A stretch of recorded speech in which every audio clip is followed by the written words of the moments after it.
All right, welcome back to U Talk Sports. Tonight's featured game is the UConn Huskies against Marquette. I don't even know their team name. I barely know where Marquette is from, but I know that they're good at basketball, and this is going to be a great game. I know there's Golden a lot of Eagles. traditions in this rivalry, including Dwayne Wade going to Marquette, including UConn with Ray Allen and a lot of their great players. I know they battled last year in the Big East tournament, and they're set to battle this year in the Big East tournament. Both teams are ranked in the top 10 right now. UConn is ranked number 2 overall, looking to repeat as national champions. And so this is going to be a great game. So you're in the right place for U Talk Sports, where we will be watching this game together as fans. If you're watching this on the replay, you're in the place to hear what happened, to hear our takes on what happened, to hear the highlights and see the highlights of what happened. That's what we're going to be doing as we cover this game tonight. And I just realized I don't actually have Fox Sports Network. I don't even have the game on TV. So I really need you guys to keep me up to date as to what's going on in this game. So if that's you, you've tuned into the right place here on YouTube. You can be in the YouTube chat talking about the game, or you can come join us on Zoom. We'd love to have you up here on Zoom, being a part of our panel. Let's get into what we expect to see happen tonight. And let's start first with Jeremiah. Jeremiah, tell the audience, what do you expect to see happen in tonight's game? I expect to see a good game between two of the top teams in the country. Tristan Newton was the guy I believe you were referring to earlier, the fifth-year senior with the Huskies. Spent his first 3 years at East Carolina with Pirates, won the national title last year, had a double-double in the title game, 6'5", 195 pounds. Looking to see a good game. Yeah, two teams that always seem to give each other a good battle. Although I will say they played a few weeks ago and UConn was at home and destroyed them. Let's go next to Isaiah. What are you looking forward to in this game, Isaiah? I'm really looking forward to Marquette stepping up here and kind of being the team that they showed they could be last year. You know, they won their conference title for the first time in over 26 years last year. I really think that they are in a position right now where it's do or die as far as the team, who they want to be moving forward. They had a really embarrassing early exit last year in the March Madness tournament. They got embarrassed the last time they played UConn. There are plenty of players that have come through Marquette: Dwayne Wade, Jimmy Butler, Doc Rivers, Steve Novak, Bernard Toon, if you want to go all the way back. But these guys have had success beyond Marquette. And I think it would be really important for these guys to kind of reflect on who they are, what their university is. They do have a March Madness title. So I think what's really important going into tonight is, hey, look, we've had success. We showed it last year. You know, let's get back to that. Let's get back on track. We're very close here to March Madness and the tournament, and they really need to find their identity before going into the tournament, or they might look at another round 32 exit. So, yeah, some good insights there as we cue things up for tonight's game, UConn and Marquette. I just put into the Zoom chat here a new YouTube link. This is a new separate broadcast on YouTube. So let's have everyone go over to that YouTube chat and put in who they are taking tonight. I know I am taking Marquette to win this game. I feel like UConn can't win them all, and that, you know, having a loss right before you head into the tournament can sometimes be good so that they're not overconfident. Marquette is at home. They're out for revenge. They match up well. UConn is led by their 7-foot center, who's back from last year. He didn't even start on that team last year. That's how good they were. And Marquette is led by their guards. So it's a different style of play. And so I'm taking Marquette. So let's go ahead and have everyone put in the YouTube chat over there what you're looking for in tonight's game. Let me make sure I gave you guys the right link. Here it is, UConn and Marquette live stream.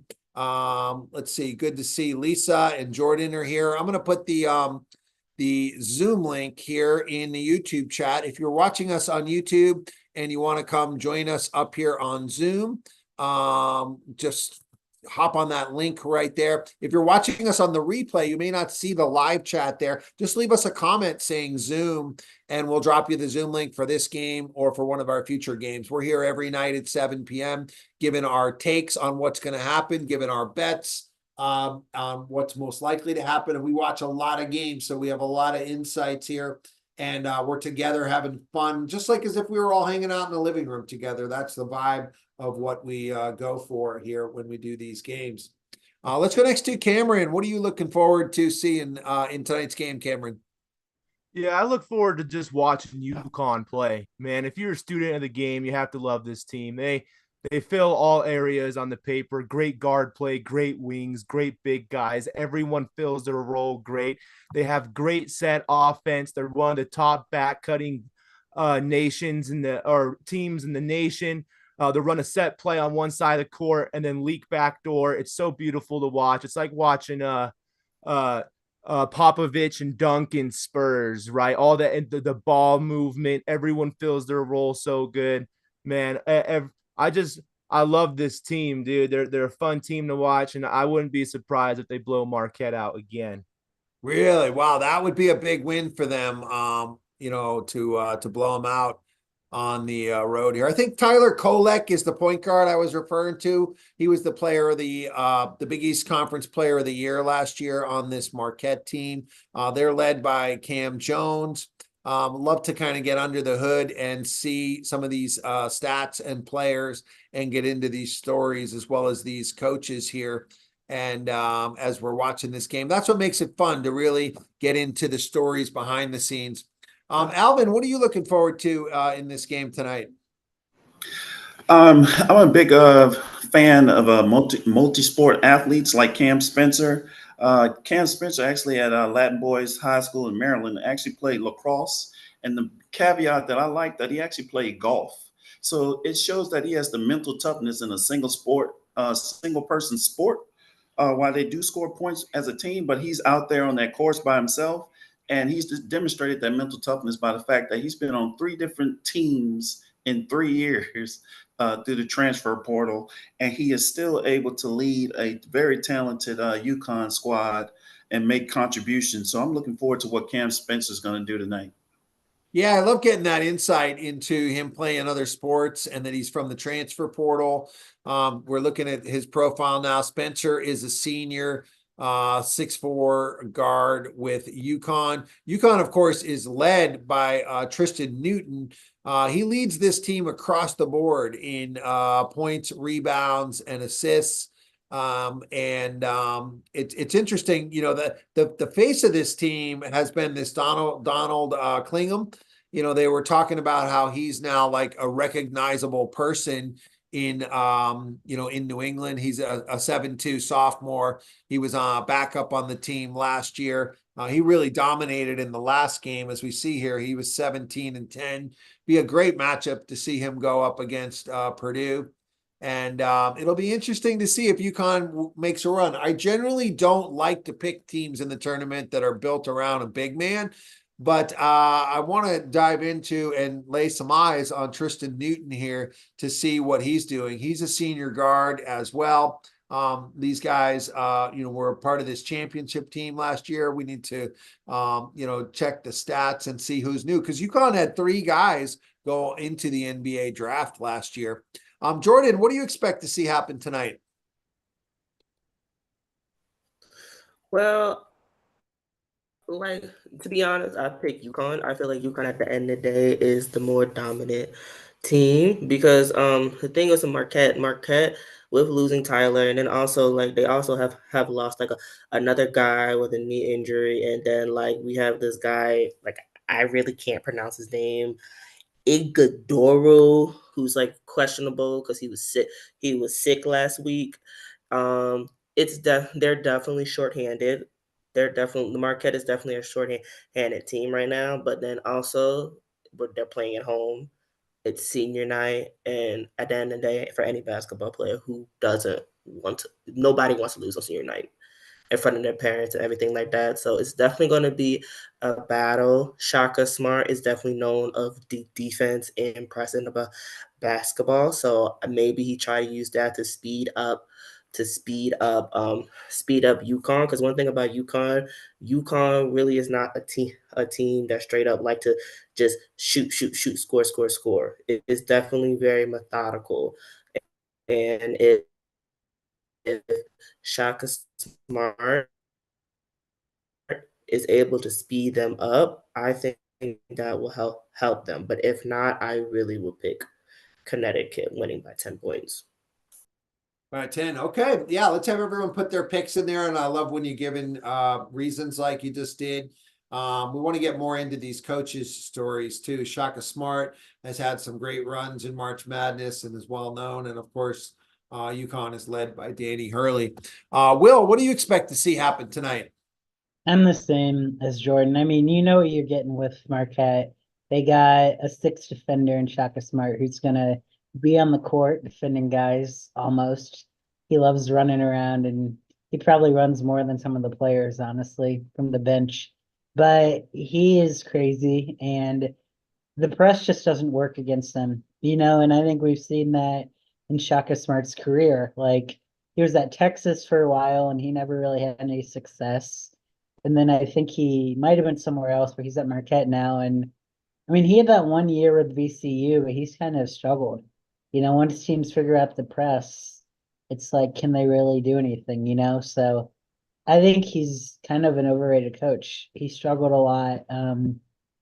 Yeah, like he was supposed to have a really good team at Texas and it never worked out. And then Marquette, he struggles. So it's going to be interesting to see. But Connecticut's going to tear him apart. They know how to deal with the press.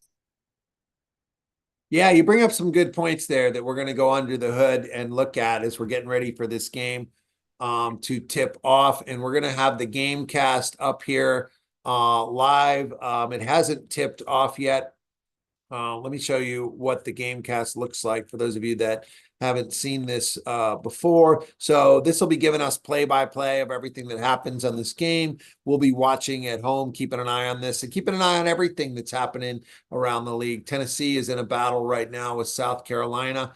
It's nice to see some of the potential #1 seeds for March Madness all in action here. Great to lay eyes on these teams. That's going to give us a real advantage in filling out our brackets. If anyone else has a pregame take or wants to add anything, go ahead and use the Zoom raise of hand. But let's unpack some of the things that came up here. So Shaka Smart, for starters, let's look at kind of where he came from and what he's done to get here, right? So as we look at this, he was with VCU.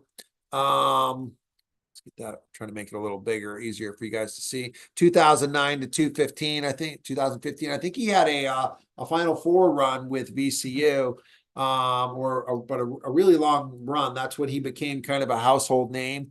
And it looks like he, originally kind of came out of nowhere, having been just an assistant. The Gators is a decent program, maybe under Billy Donovan back then. Then he had the Texas job. As Will said, that was not seen as a very successful stint. And Smart had 2 years left on his contract and was bought out and left in 2021. He took over the Marquette job for Steve Wojciechowski, if you remember him from his Duke days. Not sure where Wojo is coaching now. Let's see. Doesn't say. Oh, here he is. Salt Lake Stars. I don't know what that is. But so yeah, this is I like going down some of these rabbit holes and just seeing the story behind some of these players here. Of course, Marquette lost to North Carolina. In his first year there, that North Carolina team would go on to the championship game. So that was a big upset there. And it says here Smart won the National Coach of the Year last year. So, last year, I guess this team was considered to be overachieving. Let's take a look at what they did last year and just who's back from that team. These are things you need to know and can make a big difference going into March Madness if this is an experienced team or not. So this is the team from last year. They were UConn finished way down here last year, right? They were 4th seed in the Big East. number 10 overall going into the tournament last year. And let's look at the starting lineup. This is last year's Marquette team, led by Cam Jones. He's back again as the score for this team again this year. And so these were all their main players. And then Tyler Kolek was the point guard that really ran amok last year. Let's just click into him. He's the one we're not sure if he's playing tonight. If anybody got a definitive check on I that. thought he was injured. No, I thought he was Collect's injured. out for the rest of the regular season. Okay, yeah, that's what we thought. So Kolek, he was the Big East Player of the Year last year, an All-American. Definitely, that's a big loss without him. I don't know how they're going to be able to compete with UConn. Kolek was a transfer portal player from George Mason, and He's their leading assist man, second leading scorer. He takes up the most minutes. I think he gets like 32, 33 minutes a game. So I think UConn's just gonna feast on them tonight. 32 a game. Came from the Atlantic 10, George Mason. So he's a hustler though. So, but yeah. So this is their roster this year. Kolek is back. Cam Jones is back. Two key pieces in the backcourt. I like teams for March Madness that that have experienced guards that can hit big shots. So I think that bodes well as far as what this team might be able to do. If we look at their season this year, they played Purdue tough earlier. They have a good win over Kansas earlier in the year, a win over Texas. And of course, have been battling here in the Big East. They lost 3 out of 5 around here. Maybe they had an injury there. Then they got kind of hot. Of course, UConn destroyed them by almost 30 last time they played. And they just lost to Creighton. They did have a win over Xavier. So good resume here for Marquette. Probably not enough to hang with UConn. I thought it'd be interesting to look at. So this is UConn's team from last year, right? Is their championship team, if we're on the right spot here? Yeah. This is UConn's team from last year, right? So Tristan Newton was a part of this team. He's leading them in points, rebounds, and assists this year. He's back this year. Calcaterra, is he back? I bet he's back again this year. Let's take a look at Calcaterra.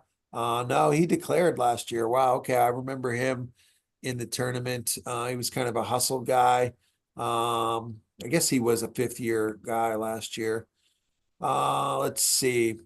Remember they had the big, Sanogo was their big, right? He went to the NBA. Jordan Hawkins went to the NBA. Andrew Jackson went to the NBA. So 3 core players. Klingham is back from last year's team. Newton's back from last year's team. And maybe this Samson Johnson. I'm not sure if he's contributing much. Let's look ahead to current year's roster now and just see who's getting most of the minutes here.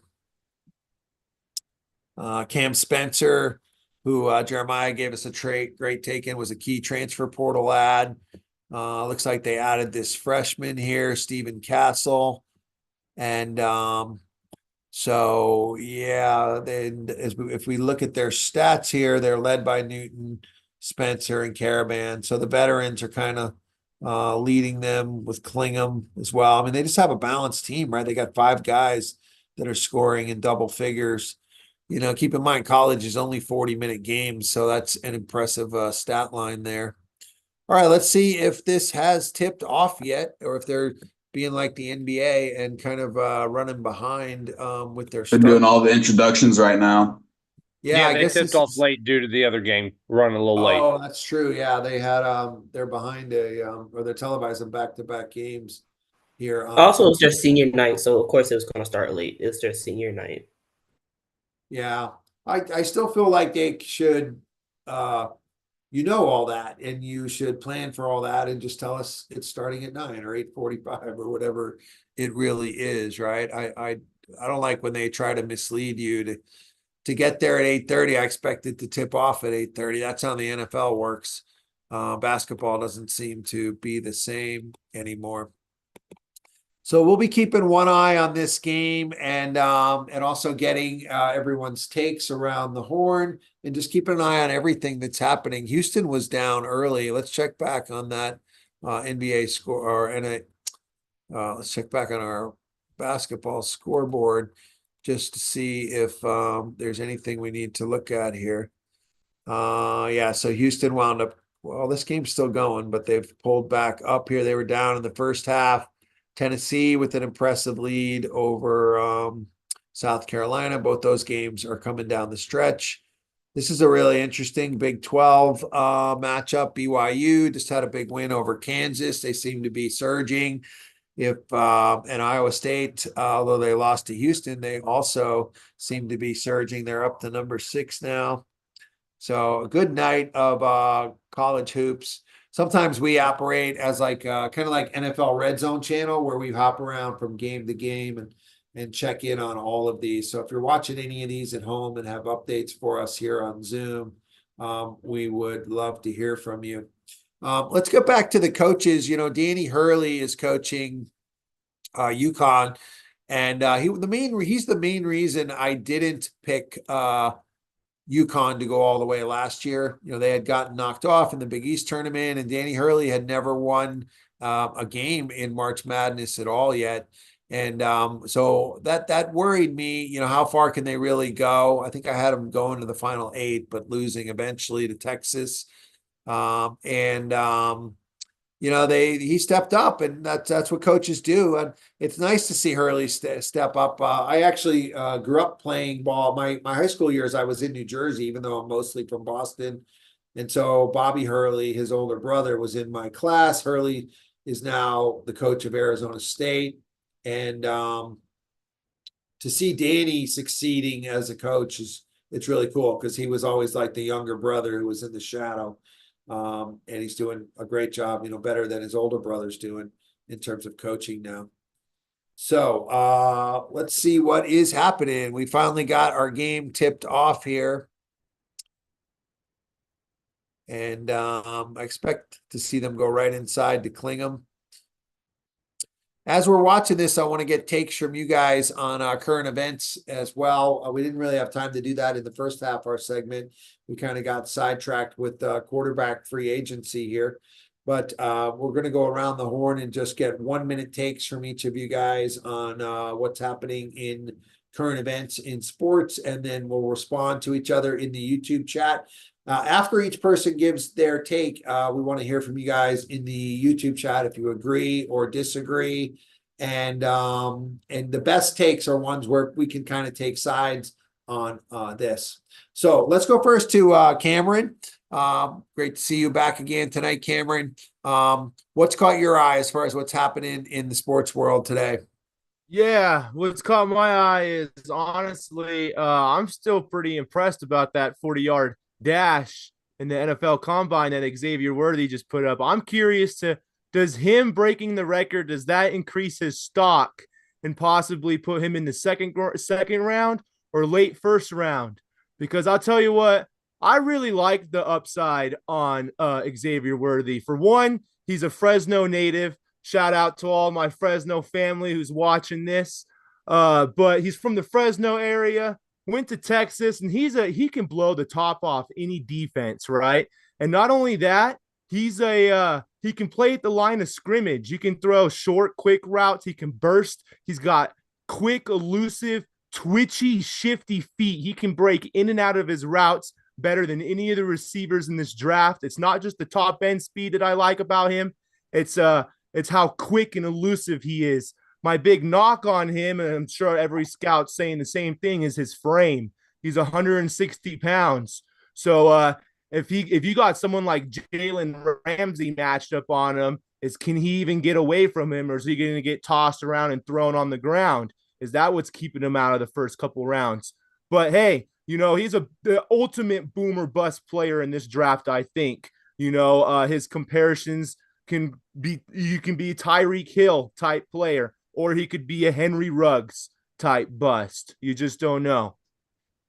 Yeah, I think that he does have that kind of ceiling And sometimes with draft picks, it's like buying lottery tickets.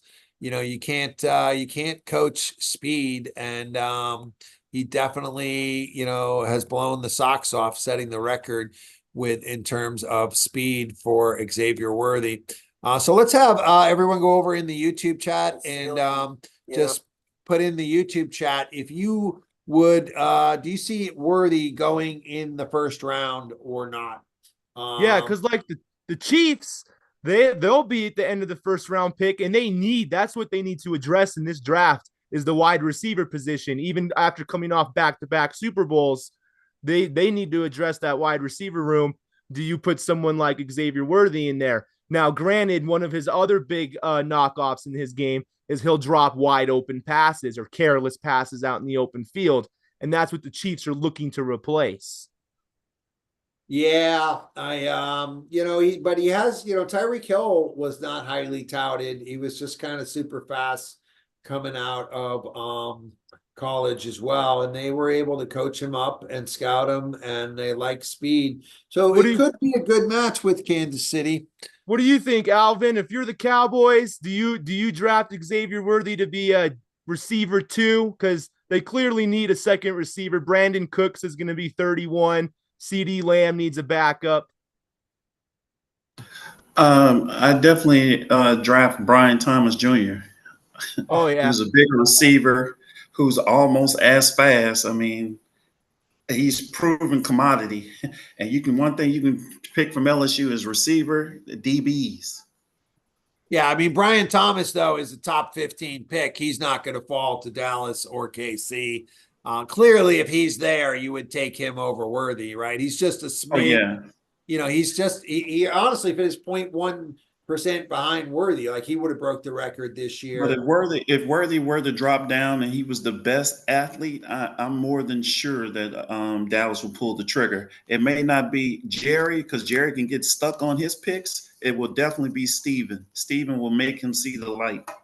I don't see the Cowboys going receiver.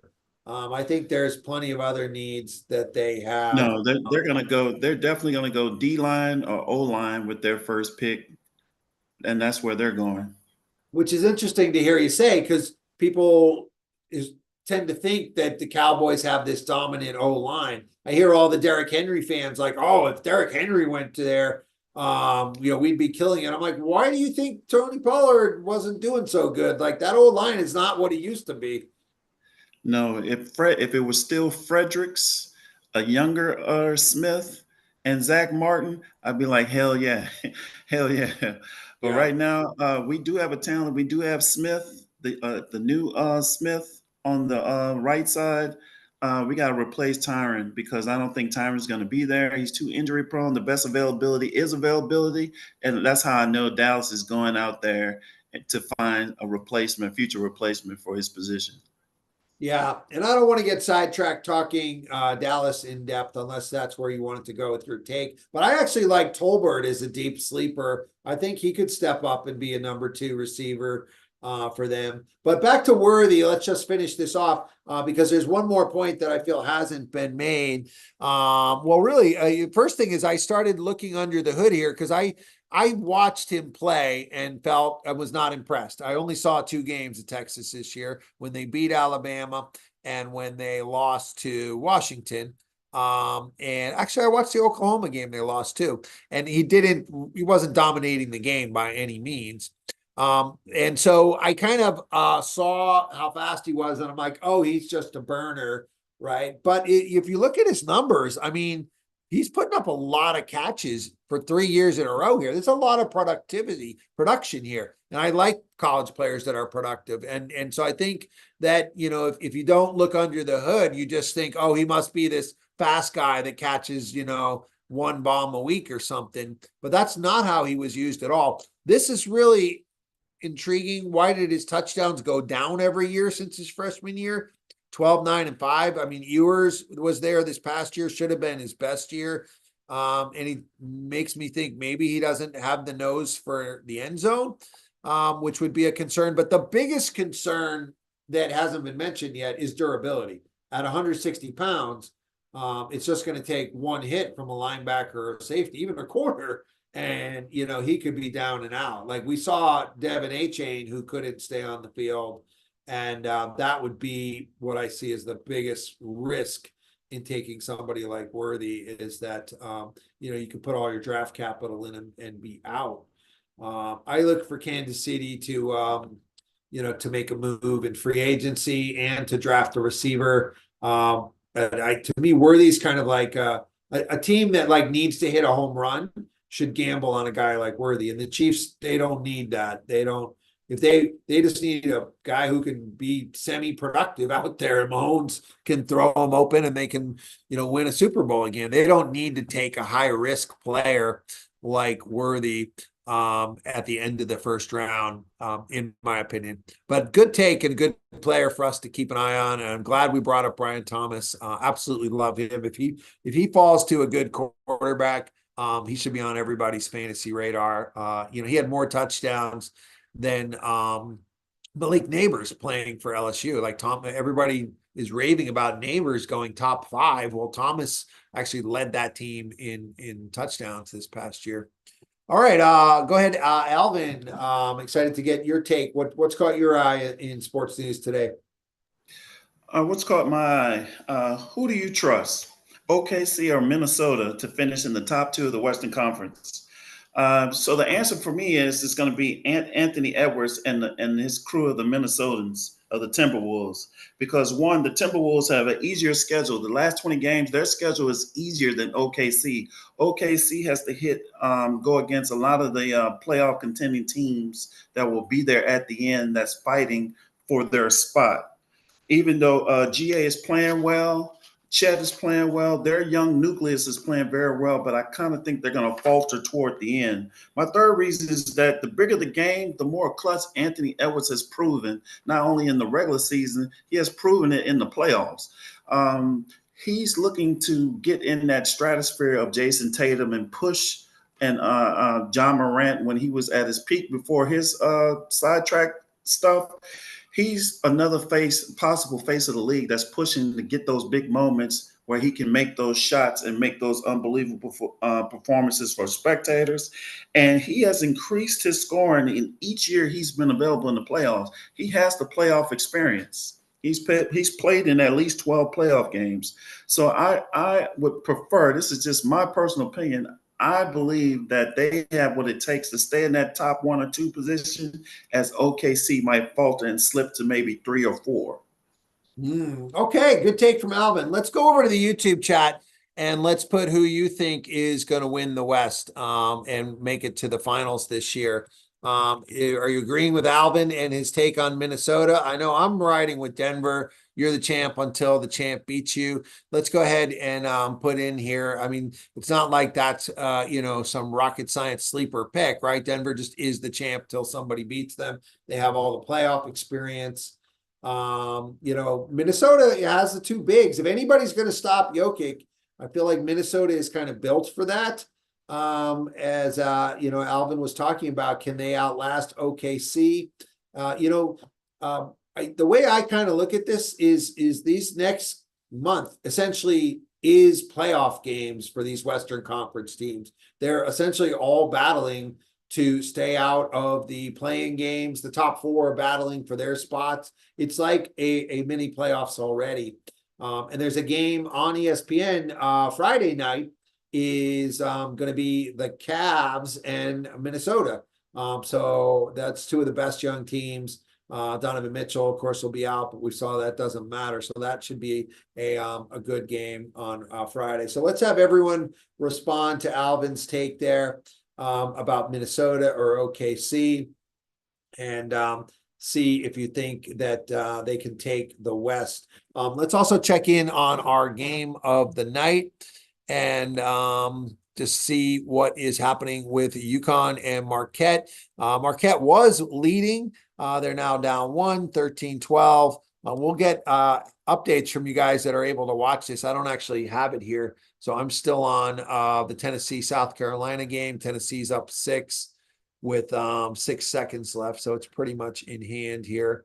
Dalton Connect with another big game. But I would love to get updates from you guys on this game, since I'm not able to watch it, and we might have people here on YouTube that are looking for this game just like I am, to watch it here. Let's check in on the chat here as far as who you see winning the West. I see Minnesota, Clippers. To me, the Clippers, have Kawhi. Anytime you have Kawhi, you have puncher's chance if he can stay healthy.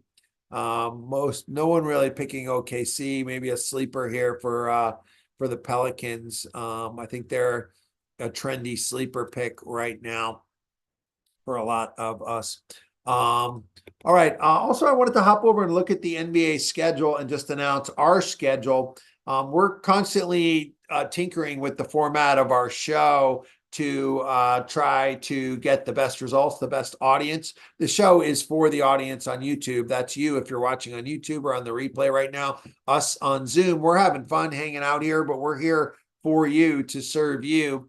And so what I wanted to, as I was looking at the NBA schedule, tomorrow night, I feel like must-see TV is the Boston Celtics and the Denver Nuggets, 10 p.m. Eastern game. And that's what we're going to cover tomorrow. And I thought about doing a doubleheader, but I want us to be kind of at full strength and energy. It just becomes a long day for us all to be on for 2 games. We have tried it before. So we're going to be on tomorrow night at 10 p.m. Eastern. And then the same thing on Friday, we are going to be on at 10 p.m. Eastern. It's as much as just about trying this time slot to see how this works for our YouTube audience. The Milwaukee Bucks are playing the Lakers. That should be a fun game too. Giannis and Dame against, AD and LeBron. So we're going to do the games at 10 p.m. on the next 2 nights, Thursday and Friday. We'll be focused on the NBA. Tonight, there wasn't too much on the NBA schedule. That's why we've been focused on college games tonight. And then going into next week, we'll be focused on conference tournaments. Selection Sunday will be at the end of next week. Not this Sunday, of course, the following one. And then we will have March Madness underway. We're going to be here for all of March Madness. Yeah, Houston looks like they were able to pull this off. UCF put up a good fight. Maybe Houston was looking ahead to the weekend matchup with Kansas and weren't really coming out at full steam, but they seem to be pulling away. Meanwhile, in our game tonight, UConn has a small lead, 16-15, but Marquette's playing them tough at home, just like we would expect them to. All right, let's continue with our takes. And we'll go next to Jordan. Jordan, what's caught your eye in sports current events today? Well, what's caught my eye is I'm gonna revert back to football, the NFL, my team, Cowboys, America's team, with Dak Prescott. Now has been right now just a thing of should we extend him? Should we not? Should we extend him? Should we not? And it mainly is because if you try to extend him, of course Dak Prescott won top dollar, like $45 to $50 million, because that's the price of getting a quarterback is right now, which is unbelievable. But I feel like, and this is my theory, I feel like with this draft and the plethora of quarterbacks, if they do not decide to extend Dak Prescott, I would not be surprised maybe in the 3rd and 4th round they'll draft a quarterback. And if they fall through, I would love to see Michael Penix Jr. go to Dallas. Wow. Okay. Great take there from a Cowboys fan. Let's kind of have a response to that in the YouTube chat. Do you see the Cowboys drafting a quarterback or not? And if anybody wants to raise their hand and respond to this, I think it's a good one for some discussion. I know I have a lot of thoughts on this. And I love Dak Prescott. I'm all about Dak. To me, in fantasy, I have him at number 3 overall. this year. I have just Josh Allen and Jalen Hurts, and then Dak. I've been drafting him as I look for Dak to have a really big year. I don't know why Dallas fans are down on Dak. I think that that he has you guys right there every year, and a lot of teams would be super happy with that. Drafting a quarterback to me, and first of all, I want to circle back and get you have two decent quarterbacks on the roster. You guys just traded for Trey Lance, who is a prospect. If you're looking to develop a prospect, I mean, he is a guy that was highly touted. You should be trying to do something with that since you traded for him. They must have saw some potential in him. And then who's the other guy? I can't even remember his name, but Cooper Rush. Cooper Rush, like he was undefeated. Like you're not going to draft anybody that's going to play better than that. I mean, that's like a good quarterback room. You have exactly what you want. You have a solid backup. You have a prospect at number 3, and and I don't see that at all. And Penix, I love Penix, right? I think he's a winner. He's from Tampa. I officiated some of his games in high school back. He went to Indiana and had big wins in Indiana. He knocked off Penn State. He knocked off Ohio State. I think he is a winner, but he's a first-round pick, so he's not going to fall anywhere. Like he's for sure going in the first round. There's no reason for Dallas needs talent around Dak, not another quarterback. And Penix to me, like, is his ceiling. If you think about what Penix is capable of, to me, he's another Tua. And Tua's, led the league in yards. He's a top 10 quarterback. He's not winning playoff games. He's not making plays on the run. He's a pocket passer. That's what Penix is. Dak is already beyond that ceiling. And this kind of leads me a good segue. We'll hear from everyone on this because I'm laying a lot of things out there about the salary cap too. So the salary cap, there really doesn't even exist in the NFL. It feels like when they say Dak is redoing his contract, all they mean is they're extending his contract, giving him more money so that they can get other players under contract. You're like moving the numbers around. You're rolling it forward on the books. I don't exactly know how it works, but that's what they mean by, redoing his deal. It's for the team to be able to have more money now to win now. I don't feel like Dak is really demanding anything new. He just got a new deal, a year or two ago. So, that would be kind of my response to that, and that it would be absolutely crazy to be looking at a quarterback or to be unhappy with Dak. Let's go around the horn on this. I think it's a good topic. Jeremiah's first in the queue there. Okay, start with Dak. I think it'd be absurd to pay someone like Dak $60 million. So, I mean, I don't know that if anyone agrees, but it's kind of was in the same topic of my take tonight. The oversaturation of the Dallas Cowboys altogether. As a fan of football, I want to know about all 32 teams, not just the Cowboys. I want to know about what's going on in Jacksonville, what's going on in Houston. I know as much about the Cowboys as I do about my Bengals, and I follow them pretty closely. Where are you getting your news from? ESPN, Fox Sports. Anytime you turn the TV on, they're telling me what's going on. Again, I know Dallas Smith's leaving. We got to sign Dak to $60 million deal. Every day, every other segment, it's about them. I'm interested in the sport as a whole. Team. It's America's team. It hasn't won nothing in 30 years nearly. America has 31 other teams that we all care about. I don't see that. I don't feel like there's that much over talk of Dallas any more than is deserved. Like all the teams that are contenders get more, talk time than Jacksonville, who's, underachieved this year. But I don't see that anymore looking at it objectively. But I appreciate your take on it. And a lot of people do feel that way, but it may be veiled in just kind of a dislike for Dallas. I'm middle of the road, Dallas. I don't care one way or the other. I'm not a fan. I'm not a hater. It's just the oversaturation. Like, let's talk about some other teams. Well, there are also teams that have things going on. Like Dak is up for a contract. Minka is getting his deal redone. Like they have household name players that are having their contracts redone. Their owner is a household name. Like players that are worthy, get mentioned. Players that aren't newsworthy. We all heard a lot about T. Higgins, right? And his, him getting franchise tagged and he's a fantasy relevant player, so we're talking about him.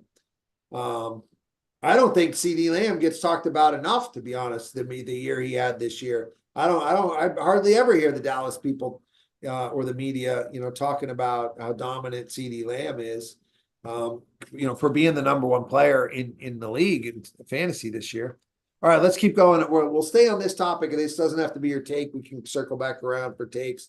But Will, what are your thoughts on the Cowboys quarterback situation? Well, I've heard rumors that people are paid to go on First Take and argue the Cowboys with Stephen A. Smith.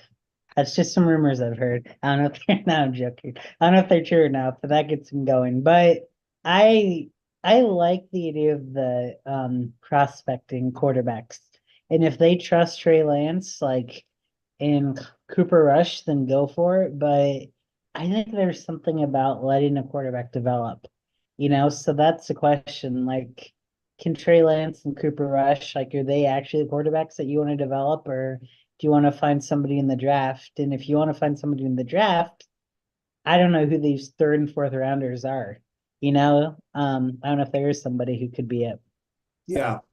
Well, yeah, you make a good point. I feel like every team should draft a quarterback late every year, because it's like buying a lottery ticket. You can develop them, you can find another Purdy and find yourself a star on a low contract, or find yourself someone you could flip and trade. Like right now, somebody would probably give you guys something for Cooper Rush, like, and give him a shot at competing for a starting job. Like, and because he was a late round pick, he came in and played good when he was the backup. He's probably not going to be a playoff winning quarterback, but he's a lottery ticket. He's somebody that they've developed.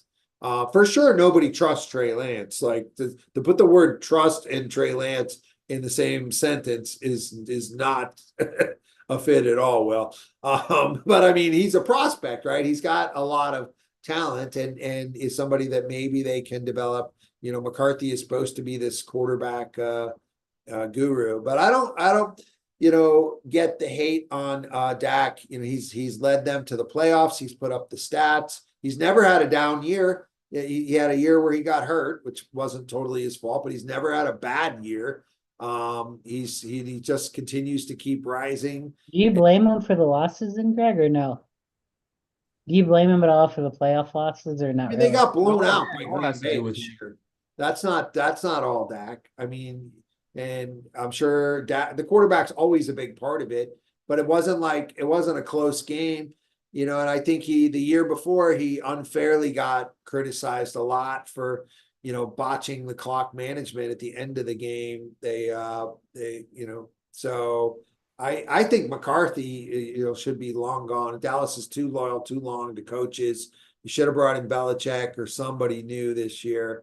Dallas has always stayed too long with their coaches, going back to the coach before McCarthy. I can't remember his name, but they were too loyal. Jason Garrett. Yeah, Jason Hated that Garrett dude. stuck I around. did not like Jason Garrett at all. He was terrible. I was so glad he left.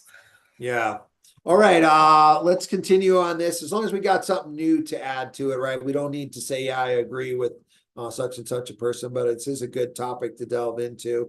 And make sure also you put something in the YouTube chat, just encouraging Jordan for bringing up a good take or your take, right? We want engagement in the YouTube chat. We want likes on the YouTube broadcast. That's what, expands our reach on YouTube and pushes this out to more people so we can grow the show. Isaiah, what are your thoughts? I mean, you're a Texas guy. What are your thoughts on the idea of drafting a quarterback high? Is that absurd, or is that what it's come to for you? Or well, I think for me, like this is kind of goes back to like the Jets problem, where it's more of a front office issue for me. It's not Dak's fault he keeps getting paid. Like, you can't hate the guy for making money. But from a team building perspective, like, it's a terrible idea. It doesn't make any sense. And I don't understand what people need to see. It's not like the dude's in his 4th year or he's got like all this like time to make up this ability to overcome. Like, he's going into his 9th season this year, and he's failed in the playoffs time and time and time and time again. And for me, as a fan of the team, I've lived here my whole life. I want to see Super Bowls. And when I watch him play in big games, you can just see it in his face. He's not comfortable. He doesn't like it. He's uncomfortable. He doesn't want to play in those high stress situations. He makes more mistakes. So I just don't see like what there is from him to overcome. What is it that he is going to do this 9th season that he hasn't done in these 8 seasons that would make you believe he's the guy? And so for me, it's the same broken record over and over again. And until Jerry Jones is removed from the situation, it's not going to get fixed, because it's a brand that he loves and that he loves his guys. He fell in love with the Dallas Cowboys and he fell in love with his players, and it's never going to change until he's out of the picture. So that's my take on it. All right, yeah, those are some really good points. I think, one of the signs of leadership is that you can be open-minded to hearing other things and looking at things from other perspectives. And I may be looking at Dak a little bit too much from fantasy football statistics perspective, and from a productivity perspective, and because in the end I am about winning championships. And if you don't feel you can win a championship with your quarterback, you should not have him on your team. I absolutely live by that principle. Now, to me, and I haven't watched a lot of Dak, I watch every playoff game, of course, but I think that he has the possibility of championships, right? I saw him destroy Tom Brady in the Bucs, but that wasn't a very good team. I think is that his only playoff win. So besides Seattle from 2018, yeah, he won a wild card game back there, but that was it. Yeah. So and if Dallas ownership and fans don't believe he can win a championship, then you're right. He should be gone. He shouldn't be brought back. I feel like you're knocking on the door, pretty close. Although reality is they haven't been to an NFC championship even recently, right? So it feels like they are just one. It doesn't always seem like you're just one piece away, and then you add another piece, and then Brandon Cooks is a bust, and then I was really high on Tony Pollard, like, oh, they're going to feature him. And it just doesn't seem to work out. But they got the defense finally clicking.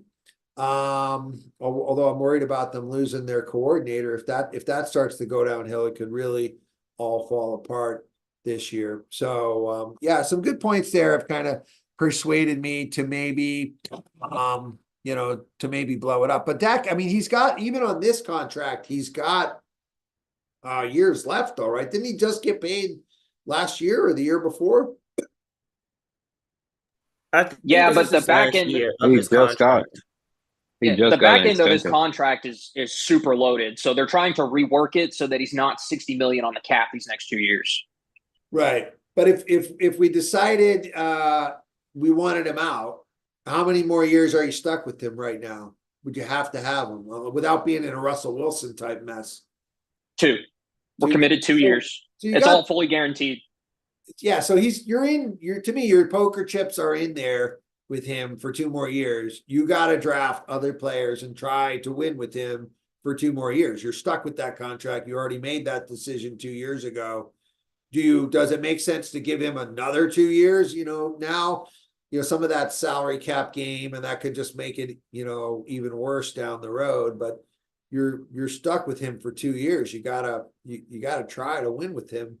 That it was really 2 years ago was the time to decide if you really wanted to, come back with Dak or not. All right, let's go to Loyal. What are your thoughts on Dak Prescott? Would you take him in Pittsburgh? I might consider Dak in Pittsburgh. I might look his way. My only thing, and I can't talk too loud. I'm in Bear, Delaware right now. Philadelphia is not too far. So we got a lot of Eagles fans around. But my evaluation of Dak, he just signed the extension. He told the team, hey, look, I'm gonna watch the turnovers this year. I'm gonna do a little better. He did that. The Cowboys went further than they went in a long time. I think you got to give Dak a little bit of credit here. Yes, he can, and I agree. He's horrible at closing games, and that's a major component for NFL quarterbacks. But at the same time, just got your money, just had the best year you've ever had in your as a professional quarterback, and like we just mentioned, he has 2 years left. The Dallas Cowboys really haven't put him in the best position to succeed. So 2 years, let it ride out. But they have what, the 24th pick in the draft? Ain't no way I'm using that on a quarterback. And I don't think any quarterbacks are going to fall that low, to be honest with you, that are worth actually taking. Yeah, I think you and I see that situation the same, but I would say that they got knocked out in the first round of the playoffs at home to a Green Bay team with no playoff experience. Yeah. This was not the best year of Dak's career, right? The year before, they were on the verge of the NFC Championship, right? And they lost to the Niners on a last minute play. That right. This is his highest rating for PFF offensively, most touchdown passes, you know what I mean, most passing yards. I mean, production wise. And again, he's not a closer. I can't, stand on the stand for him and be like, yeah, that man can close a game. He folded against Green Bay. But come on, man. Like, let's not act like Dak didn't put on a show this year. Like he did as best as he could. He's not a closer. That's just his fault. Well, that's the most important part of what a quarterback needs to do. Yeah. It reminds me of Tim Tebow. I live here in Florida, and the Gators fan used to say, he's a leader, he's a closer. I'm like, but he can't throw. Like, how's he going to play quarterback? All right, Alvin, looking forward to hearing your take on Dak. I'm just trying to figure out what is this conversation? What are we really talking about? We're talking about the fact that a lot of people want to continue to bring up the fact that Dak has not shown up in the playoffs. He's only won 2 playoff games. Well, let me tell you a little bit about your NFC conference. Your representative for the NFC conference is 8-12 in Super Bowls. Those who you think are closers obviously are not closers. In fact, they have repeat offenders on this list from 2013 to the present. There's some teams in here, people of San Francisco, Seattle, who has been there multiple times, and you only got 1 win. You only have 1 win. And we're talking about the conversation of whether Dak should get paid. Athletes need to get paid because guess what? The conversation is never about the organization don't need to get paid because the same individuals, all of us, me included, we're going to continue to pay the same prices as they increase, whether these teams win or lose. But you don't worry about your franchise making the money, but we worried about whether a quarterback deserves this amount of money. You know why? Because the franchises put out the perception that these athletes playing at these positions can't deserve this money. You tell me another quarterback that can handle the pressure of what it means to be the most hated or most loved position that's always out front. Who else can handle the pressure? And we're talking about him not performing in the playoffs. You're trying to tell me that even in this last playoff performance, Dak Prescott was trying to get his best player the ball. His best player was sulking from the very beginning of the game, acting as if something was wrong before the game even started. So all that's not on Dak. I understand being the QB of an NFL franchise, you got to take the good and the bad. And the crazy perception is that this quarterback, any quarterback, loses games by themselves. Well, excuse me, a highly touted top 5 defense got their ass ramrodded by I don't know if we were looking at the same game, but who in the hell in the NFL can throw lame ducks that's hanging in the air for at least 10 to 15 seconds and not one defender's around the ball? That's not Dak Prescott. That's all I'm going to say about that. A lot of good points about Dak, and just to kind of rein this in, because I want to keep it really tight with what Jordan brought up. So we haven't said that Dak doesn't deserve his money. He does. He's a starting for quarterback, clearly top 10, possibly top 5 in terms of stats. Like he is getting paid, and deserves his money. The question really is two things. Number one is, do you really believe that they can win a Super Bowl? The Cowboys can win a Super Bowl with Dak. Yes, they can win a Super Bowl. And part two of that is, do you want to commit to 4 years instead of 2? Because that's what's on the table right now. He's 30, 34. Quarterbacks are still going okay. And not does he deserve more money or less money. He's a quarterback. He's going to get paid no matter what. So so let me rein just those 2 questions, Alvin. We'll start with, do you believe the Cowboys can win a Super Bowl with Dak? Does he have that in him? I definitely believe that the Cowboys can win a Super Bowl with Dak Prescott. Because why? When Dak first came into the league, who did he have? A prime Zeke. When he had a prime Zeke, you're talking about a rookie that went to the playoffs, led his team to 13-3. Dak is a quarterback that has to have a running game of balance where he is a better play action passer down the field.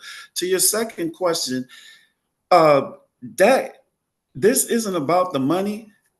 I would prefer that the contract be longer, where you can front load his contract knowing that you could cut him toward the end. Or we can go and revisit the cap. We have many cap magicians, like we have Cam the magician. They have a lot of cap magicians, and all we have to do is pick up the phone, i.e. Mickey Loomis in New Orleans. Yeah. Yeah, so I mean, a running game makes any quarterback look good and look better. And to me, that's the real conversation we should be having, and maybe can have tomorrow, is what running back solution should the Cowboys be looking at in free agency or the draft? Because that's really what I think could get this team to where it needs to be. The running game has not been there this past year, and that kind of forced Dak to have to throw more, and he answered the call and put up those numbers. And while I don't say, I'm not going to say I see in Dak Kobe Bryant killer level winning. I will say that I see enough there that I think he might be able to win a Super Bowl, and that's worth keeping. And as Alvin said, stretching it out to 4 years, while it does extend your commitment to him, it makes things easier to try to win this year, actually. So it's actually a good thing that you're stretching out these years. All right, so we're going to go to David, and then we'll have Jordan close on this topic, and then we'll go to Will, and as we move into new topics, and I want to get updates on our game too. But Jordan brought this up. We'll let you close it out. What are your thoughts on what we're sharing here? Yeah, so David first, and then Jordan. Yeah, go ahead. Yeah, so real quick, kind of what Jeremiah was saying, it's an actual fact that they do talk more about the Cowboys, and the reasoning behind that is when they look at the ratings, when they look at viewership, the numbers do go up when they have the Cowboy segment, so they make sure that they fill that in. As far as the whole Dak Prescott thing, the question isn't, can they win a Super Bowl with Dak Prescott? It's, who could you realistically replace him with? Like, let's be honest. Are you going to replace him with Kirk Cousins? You're going to replace him with Russell Wilson, Justin Fields? None of these guys are better than Dak Prescott right now. Right now, like we were talking about it yesterday, top 3. A lot of us had Dak Prescott at top 3 in the NFC.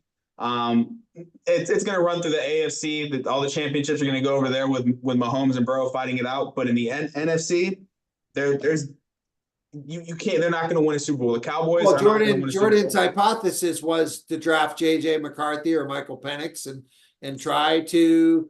So one of those. So you can draft the quarterback. They can draft Bo Nix, Michael Penix, the kid from Tulane. They're not going to be better than Prescott. Prescott's gonna be your ceiling.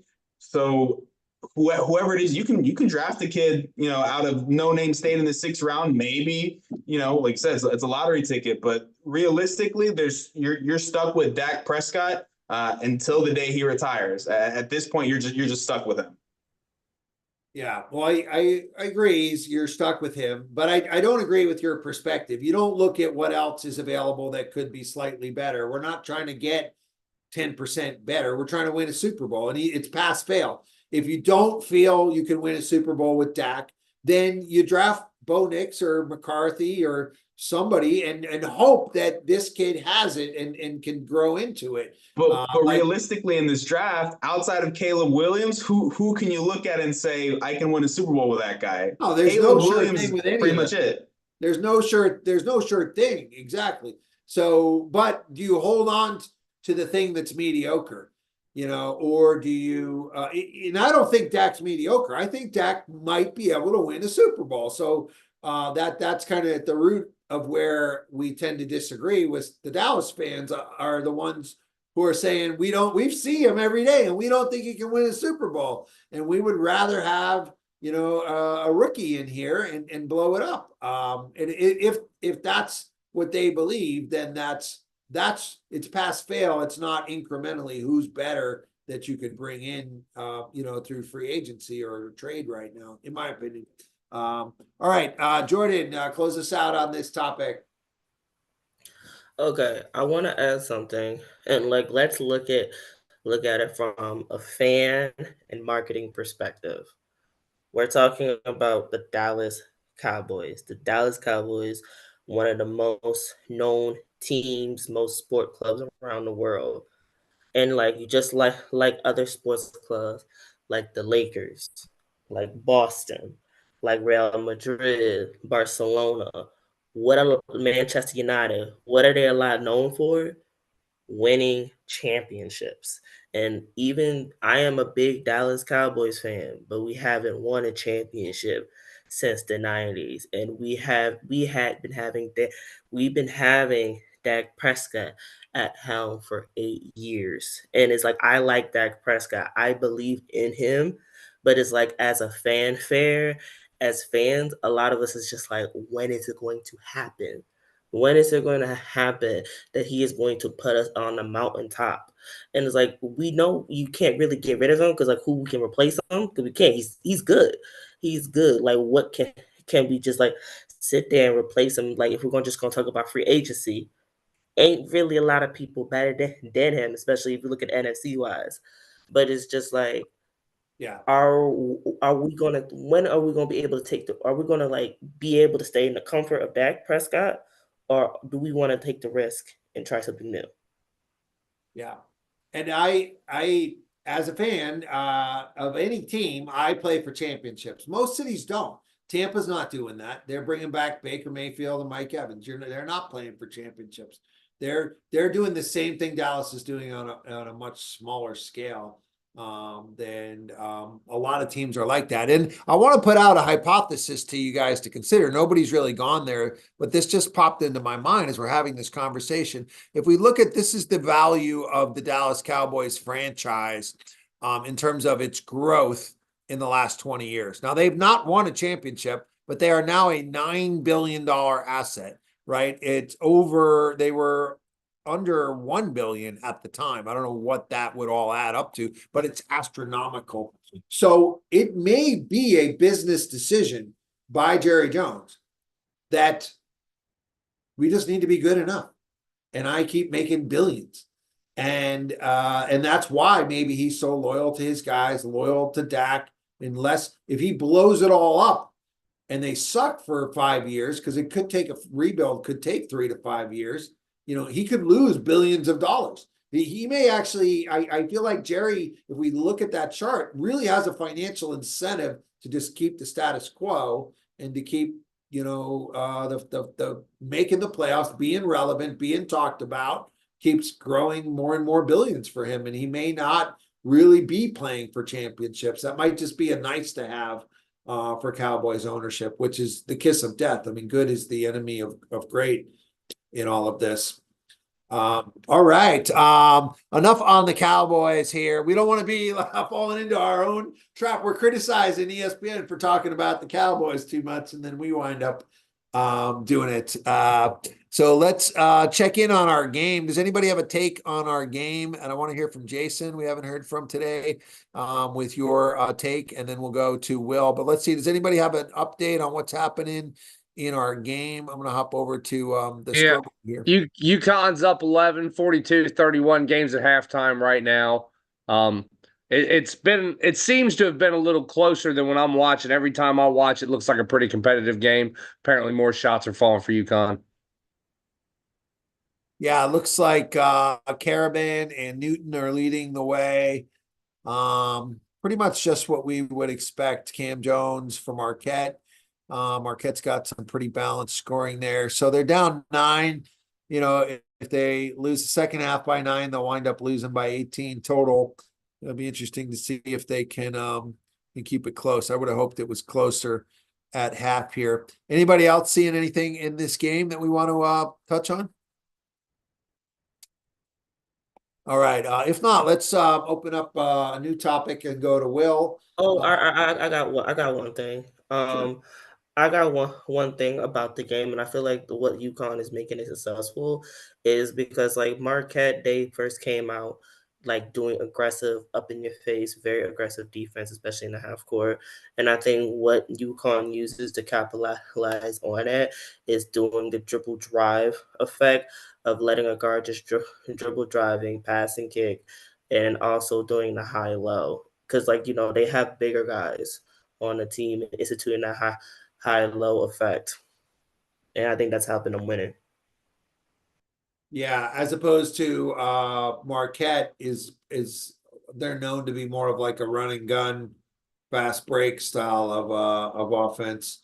UConn, that high low, you'd think they'd be dominating them inside with the 7'2" guy. And I'm surprised he doesn't have more points. I would keep going to that high low. That's what worked for them in the tournament last year. All right, Will, what's caught your eye? Yeah, something that was interesting today, and I appreciate you mentioning not every team wants a Super Bowl, Greg, you know? And I think a lot of teams are comfortable in the playoffs. Well, everybody wants a Super Bowl, right? Just like everybody wants a supermodel wife. But like, are you, at some point you just gotta, get married and be like, hey, I can be happy with this. It's not to say they don't want it, but are they really, willing to put in the work and of getting it, I think. Yeah. And I think the Texans have kind of blown things up. I saw today they have 5 new coaches, and then they're actually the favorites to get Saquon Barkley. So I thought that was kind of interesting. I thought they had a really good year, so I'm surprised they hired 5 new coaches. Maybe those coaches moved on to something else.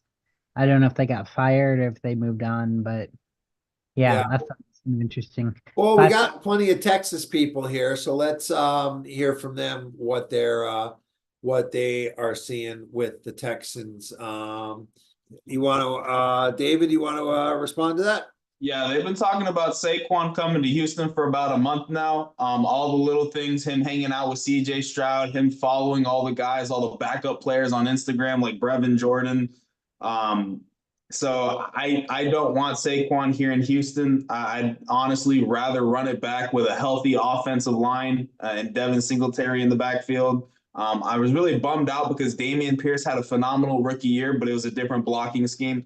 The zone, he's not able to read the hole right. But Saquon Barkley, he's just too injury prone, too many ankle injuries, too many knee injuries. Running backs come a dime a dozen. He's saying that he's willing. The report is he's willing to come to Houston for less than what he would get on other teams. But like I said, running backs come a dime a dozen. So he makes me really nervous. Yeah, I'll just add to that. Barkley is on my do not draft list every year in fantasy football because he's always hurt. He was hurt last year, and he's always hurt. He is exciting. He can be somewhere, and fans will come out for him, and that's why I think the Giants have to keep him around. Otherwise, they literally have nothing to look forward to. Daniel Jones is just awful. Would it help if he's in a committee, you think, or not really? Barkley? Yeah, would that help at all? Because I mean, I can't even name the Giants' backup running back. You know, if he was No, I mean maybe a goal line running back. But yeah, I don't and I don't think he has that big a market out there. I don't think people are going to throw, $20 million a year at him. I've been surprised. Everyone seems to think Houston is in the market for a running back. I mean, Devin Singletary was productive last year. He's on a low contract. I don't know why they're so disgruntled with him. It's not that we're disgruntled. We brought him in to be the backup running back, but like I said, Damian Pierce, we had a down blocking scheme the year before. We went to the Coop Shanistan offense, so we're running the West Coast zone read, read cut back across, read the holes. But Pierce was just like, And you don't think I he don't know can what was learn the that? Do you think problem. he won't fit at all? He's not going to bounce back because he had a great rookie year.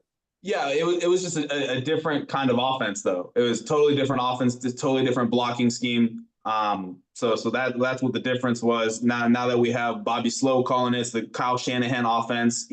Singletary was able to adjust to it, which will probably bring Singletary back, but to be a running back by committee. So I think somebody like maybe Jonathan Brooks, maybe Blake Corum, maybe the kid out of Florida State. We might go after one of them in the second or third round, maybe. But those guys are all going to be high number two picks. You guys have a late two. I mean, maybe one of them will fall to you. So, but yeah, again, that to me, if you're drafting a running back in the second round, it says you're very unsatisfied with running back. You're only Yeah. the first two picks are really guaranteed starters. You got to prioritize what holes you want to plug. So you feel running back is that hole, and you can't just end it with free agency. So yeah, yes and no. It's the key thing is we have our offensive line was so makeshift. It was so everybody was hurt. We never had our right tackle. We gave him so much money to play right tackle. Did not play a single down at right tackle this year. He was playing guard. I mean, that just goes to show you how messed up our offensive line was this year. But like I said, Damian Pierce, our starting running back, we thought he was going to be, almost hit 1,000 yards last year. The year before, if it weren't for injuries, we thought he was going to have the same kind of year. It just we're going to need someone else back there, and him and Motor, they'll be a good combo, but just not Saquon. I'd rather draft Blake Corum in the third round. Yeah, well, everything you're describing says you need to draft O-line. Then no. So it's the health. It's not the players. It's the health of because they weren't healthy. We had George Fant playing right tackle. We had Titus Howard playing right guard. We had three different centers this year. We had Shaq Mason playing left guard. We had it was supposed to be. I'm sorry, Shaq Mason was playing right guard. It was supposed to be Kenyon Green playing left guard. He didn't play this season. It was supposed to be Kendrick Green from when we traded for Pittsburgh. He played about 2 games this season and he was done. And then we had Laramie Tunsil. Laramie Tunsil's been our only consistent player this year, and his biggest thing is he'll get at least 2 false starts a game. So you think the O-line needs to just get healthy and they'll be okay? The defense was 1000%. atrocious. You need all 3 of your picks should probably be on defense, in my opinion. I think you keep Singletary, you plug in a veteran. I always like to look within the division, because if you can take somebody off a division rival, you weaken them and strengthen yourself, right? So why not bring in Gus Edwards? He's an unrestricted free agent. He can handle the goal line carries, and Singletary can handle, some of the other carries. You weaken Baltimore, they'll probably bring somebody else in anyways. But I feel like that's all you need, like 2 solid veterans in case one goes down. But I want to pin you down and get a straight answer too on Damian Pierce. Is he a prospect to bounce back this year, or you think he doesn't fit? I hope he bounces back, but I would be surprised if he makes it to September on the team. Wow. Okay. Yeah, see, that's good, because he was kind of on my sleeper list just based on what he did his first year. And he can be a 3-down back. Like in college, he played, he could catch the ball. I liked him a lot. He was one of my fantasy picks his rookie year. And then last year I couldn't even get him. Everybody was taking him so high. Thank God I didn't get him, because he was awful. Yeah. Let's hear from Isaiah as a Houston fan as well. What's your take on all this? I want to hear about the coaches too from somebody. When do you guys talk about all the new coaches? Well, I was going to say Houston's just dominated the last two seasons in the draft with, Jalen Petrie, Kenyon Green, Brevin Jordan, Nico Collins, Tank Dell, Will Anderson Jr. I mean, the list goes on and on and on with the amount of Pro Bowl picks, the all pros that they've drafted over these last two seasons, and guys that are just so young and on rookie contracts. And especially having Davis Mills, who isn't the best backup quarterback in the league, but he's comfortable with the team. He's on a rookie deal. I think a move for the Texans would be good a move like Saquon Barkley would be good for the Texans. I think that they need somebody who is explosive, that comes off the line. It would. I really loved what Will said about running back by committee. He needs a situation where he's not the feature back. He's just there on trick plays, or he can create space for the line or other players like Nico Collins and Tank Dell to get those one-on-one matchups that they need. And Saquon Barkley is a great chess piece to really get that. I mean, we just saw what Christian McCaffrey did for San Francisco and how dynamic he was for that offense. So bringing in a player like Saquon Barkley, I think, would completely shift their offense. They went out and got Dalton Schultz from Dallas. I mean, the front office has made great decisions over these last 2 years, and I don't anticipate that getting worse. I don't think they'll go after Jonathan Taylor and hurt their division that way. I think Gus Edwards is too reliant on the red zone. He had that span where he had 3 goal line touchdowns back to back games, and I just don't think that's going to happen again. Baltimore played a really specific style of football, and I don't think Gus Edwards fits into that here in Houston. All right, fair take. And as far as where you guys are picking this year, do you have Cleveland's picks or a leftover from trading Deshaun, or you have your own picks? You have Cleveland's picks. Okay. Yeah. We've got we traded. So our pick was our pick for this year was the one that we packaged last year for Willie Mack. So where we are picking 24 this year, that's where Cleveland would have been. Yeah. Okay. Yeah, makes sense. Which was a smart move. And at the time, everyone thought Houston would have been the better, pick. That was quite a coup trading up to get, Anderson and having 2 of the top 3 picks like that last year. Loyal, what did you have to add to this take on Houston? Yeah, nothing too crazy. I was covering the Houston Texans last year, and one of the things that was killing me was the ineffectiveness to run the football. I just felt at certain times that was the only weakness to CJ Stroud when he struggled. He had a phenomenal season, but when they turned to Singletary, I think he was ranked 30th in yards per carry. I do believe with David to where I think it's more of a question of what are you going to get from Saquon Barkley. If he comes and he comes around and he can provide those big runs, 20-yard runs, 5 yards per carry, still stays healthy, and you can still utilize him in the backfield, oh man, that's beautiful. As far as what other free agent backs are out there, people are saying Derrick Henry. I would pick Saquon over Derrick Henry, just how you could utilize him in the offense. I think just the excitement between CJ Stroud, Nico Collins, Tank Dell, and Saquon Barkley in the backfield, that offense, that was the missing piece last year. It killed them. So, get Saquon for, small budget price. The running back market is atrocious right now. Get him for low. I think that's better than even grabbing running back you may have to develop or that's tangible you could throw away in 2 years.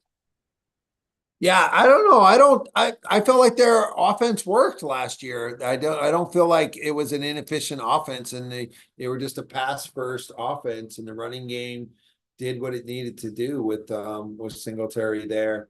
The problem was we should have been a pass first offense, and we absolutely were not. It was bad at times. It was like they was forcing it. It was hard to watch. Well, and it's interesting. A lot of the mock drafts have Houston going receiver, which I don't see as a need at all. I was kind of surprised to see that out there. Nico Collins had an amazing breakout year. He's going in the second round of fantasy drafts I've had so far this year. People love Tank Dell. I'm not drafting him for fantasy. I feel like he's kind of fragile, but he might actually be the best receiver on that team. And then the guy I've been taking as a sleeper that I'd love to hear from our Houston guys on is Noah Brown. He played a couple games last year. I thought he was very good, especially with the odds of Tank Dell getting hurt. I think Noah Brown steps in there and is great. I've been grabbing him in the last round of my fantasy football drafts. I think he has a lot of upside, and that's what I like, guys with a lot of upside. What do you think on that? We'll go to David and then Isaiah and then Jeremiah. Yeah, so Noah Brown, he had two phenomenal back-to-back games. It was kind of like the CJ Stroud coming out party. He had back-to-back 150 plus yards against Tampa. I'm sure you watched that one firsthand, and against Cincinnati. But he couldn't stay on the field this year. Tank Dell, we were talking about Xavier Worthy earlier, only being 160 pounds. Tank Dell's 5'10", 160 pounds. I mean, he's sturdy. He's short, but he's still sturdy. I would trust him over Noah Brown to see playing time. But yeah, Noah Brown is the third guy. I would take it. Like I said, problem is him not being healthy. I have seen wide receivers being mocked to us. It's not that it couldn't be used. We could definitely use as much talent as possible. Because I mean, last year was Robert Woods, Noah Brown. Were our third and fourth guys. So we could use another receiver, but the first rounds might be a little bit too early. Yeah. I mean, clearly Tank Dell is the number two. And Tank Dell's the number one target. I'm just saying, if you're looking for a guy, if we're down to picking all the backups in the fantasy draft, I think Noah Brown is a guy when he does get to play, can have some big games. Anybody CJ Stroud is throwing to should be on your radar. What do you think on that, Isaiah?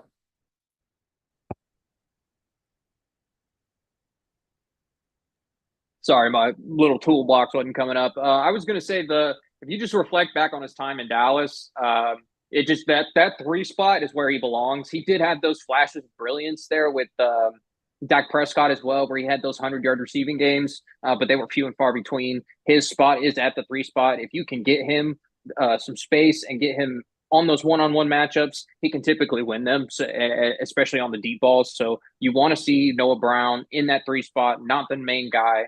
The Texans were kind of slaughtered by injury at weird parts throughout the season, and so that's kind of why Noah Brown got that spotlight.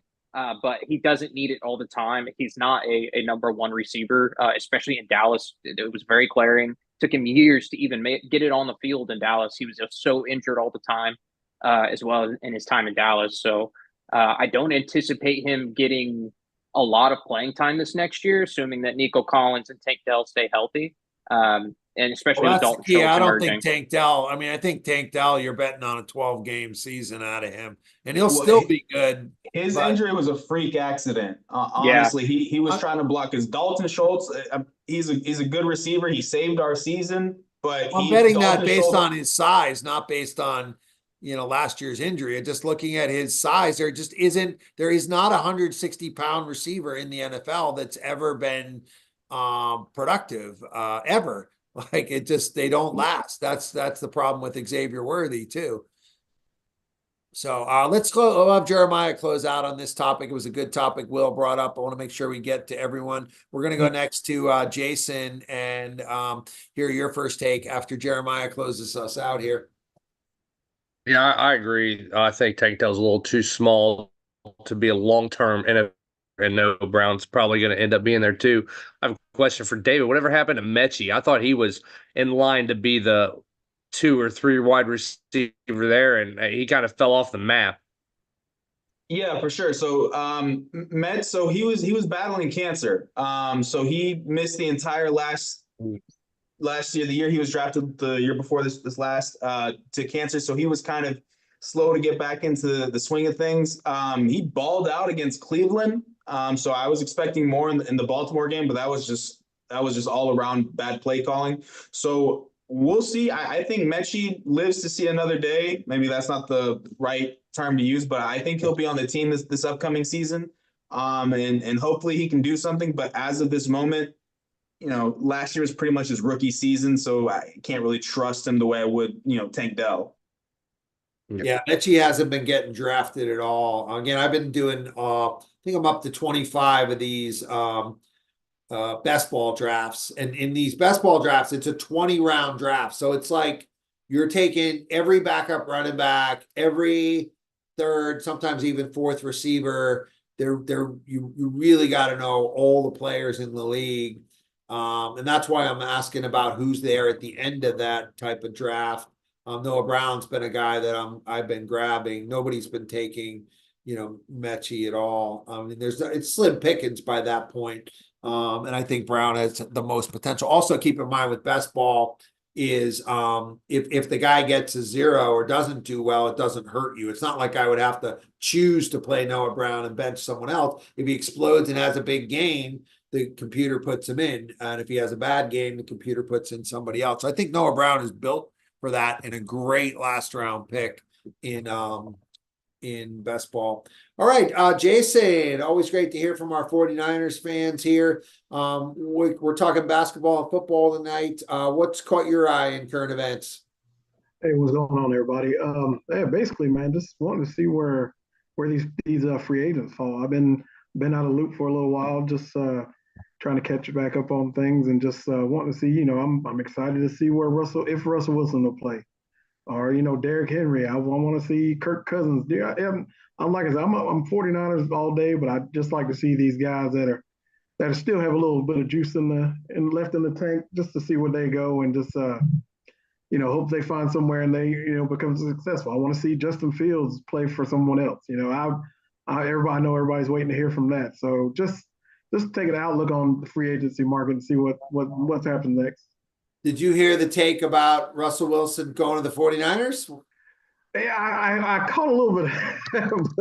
Well, how do you feel about that? You're good with Purdy, or would you want Russ? Yeah. I mean, we could always use I think Sam Darnold's not returning, so we could use a backup. I don't know if Russell Wilson will even sniff that way. I mean, but we did get Richard Sherman to cross over, so I guess anything can happen. So, yeah. But I mean, there's a few people out there. I mean, Kirk Cousins he was almost there at one point. So I mean, yeah, we could use a backup, but Well, let's look through, since you bring it up, let's look through some of these NFL free agents with an eye on looking for fantasy sleepers or players that could help our teams. We'll start. If you're a team, as I was gonna say, if you're a team that needs to load up your secondary, the Seahawks and the Bills just emptied out their secondary room. I mean, Jamal Adams is on the market, Tre'Davious White, Jordan Poyer. I mean, there's some legit safeties. I mean, yeah, they're getting up there in age, but pay them, and you got a decent player back there. Yeah, we could always use some help in the secondary. We were getting a little, all those penalties back there, man. It was tough. It was tough. Yeah, and Jamal Adams, this hasn't gotten a lot of talk. It's just happening. But the Seahawks traded 2 first-round picks and a third and another safety to get him. So for him to be on his way out already there, to me, that's borderline as bad as the Russell Wilson. They also have another superstar in Devon Weatherspoon, who's I've loved when I put on the tape this year and I've seen him play. He hits hard, he flies fast. So I bet you they're hoping to have Weatherspoon replace Jamal Adams' spot. Yeah, I think he was their first round pick, right? That they got in the Russ trade. Yes, correct. Is that the guy? Yeah. Yeah. I just don't know if Mike McDonald will bring that boom like Pete Carroll did. I don't know. I don't think he has that fire like Pete Carroll has, though.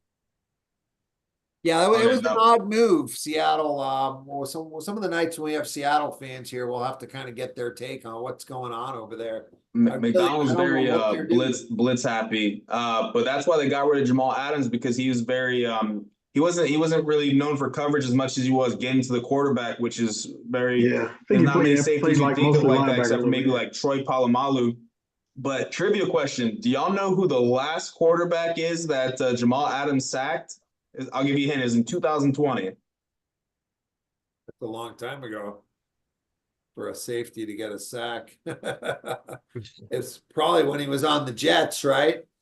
So who would he be? It was with the Seahawks. It was so this is a blitzing safety. It's been four calendar years since his last sack. Dwayne Haskins. Wow. That's crazy. RIP. RIP. Yeah. They call him Blitz Boy too. That's what he's known for. All these safeties available. You know, the Steelers are picking up some. And the Seahawks could be a sleeper in the free agency sleeper for quarterback, right? Geno Smith is the weak link there, in my opinion. He had that one good year, and he kind of fell back to being pretty mediocre last year. I didn't see a lot of their games, but I feel like they have three awesome receivers. Tyler Lockett's getting a little older and probably going to be out this year, but I mean, JSN was better than Marvin Harrison at Ohio State. Harrison, was playing second fiddle to JSN for 2 years there, really. And so I expect JSN to evolve at Seattle if they can get some quarterback. And then Metcalf is there. Metcalf is a beast. If they brought in Kirk Cousins, I think they are a contender in the NFC West. Or just pull the trigger and draft Michael Penix. All it sounds like every Seattle Seahawks fan I talk to, they love the guy. Yeah, I just don't know if he can play now. Like it's and that team's ready to win now. I don't know. I think out of all the quarterbacks, if you had to pick a quarterback who's ready to play now, it would probably be him or Bo Nix, because they're the oldest quarterbacks in the draft with the most experience.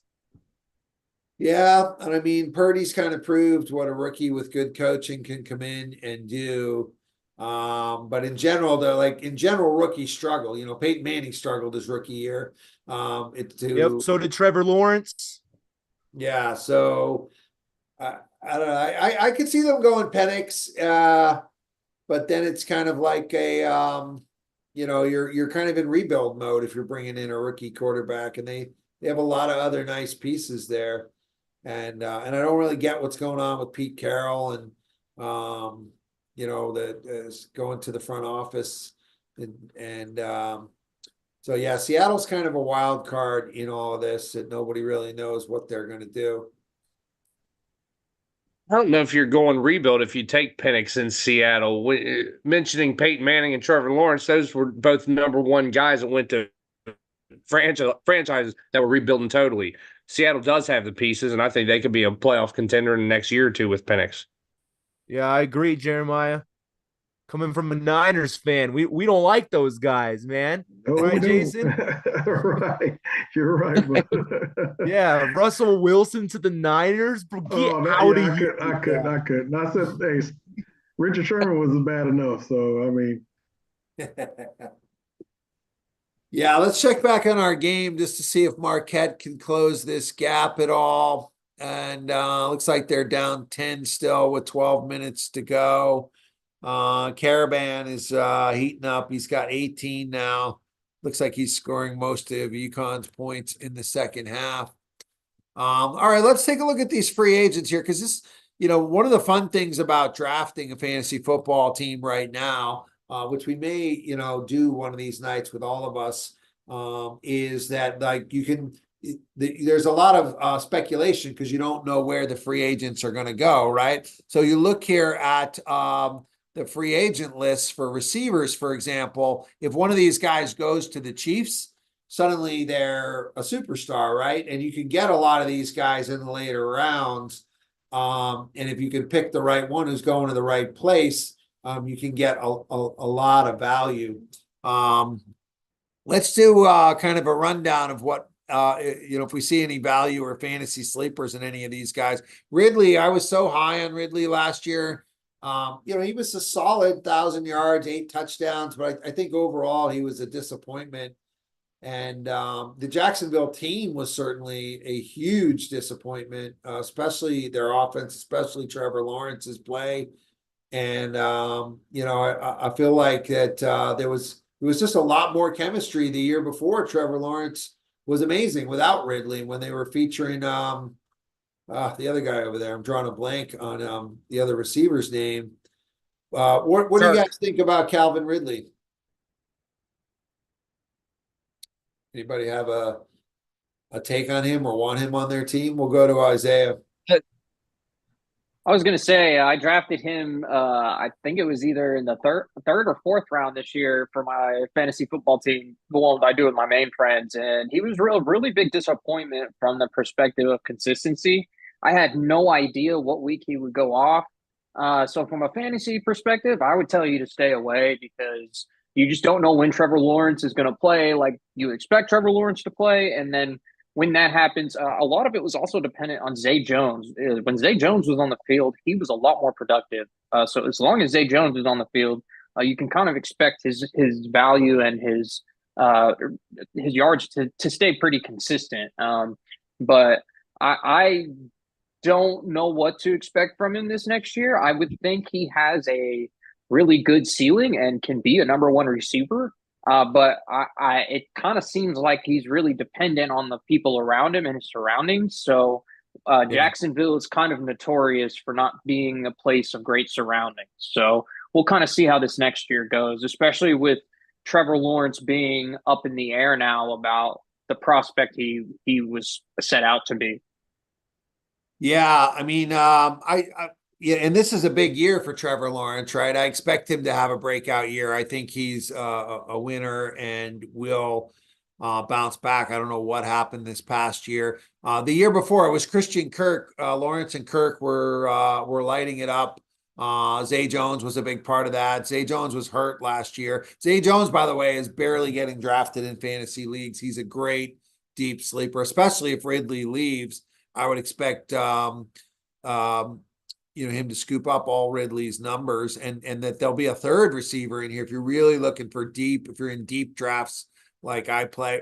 Ridley, but last year in all my drafts was going late second, early third. So if you're getting him in the fourth round, you're either playing in a smaller league than 12 teams or you're playing with people that don't know what they're doing, because there's no way he should be falling that far. Last year, there was a lot of hype around him. But I agree, he's not consistent. The one thing I play a lot of best ball, and inconsistent is not a problem. It's almost a good thing. When a player has big games and then zeros, like Gabe Davis, you want him in best ball because he either scores like 100, 2 touchdowns or zeros.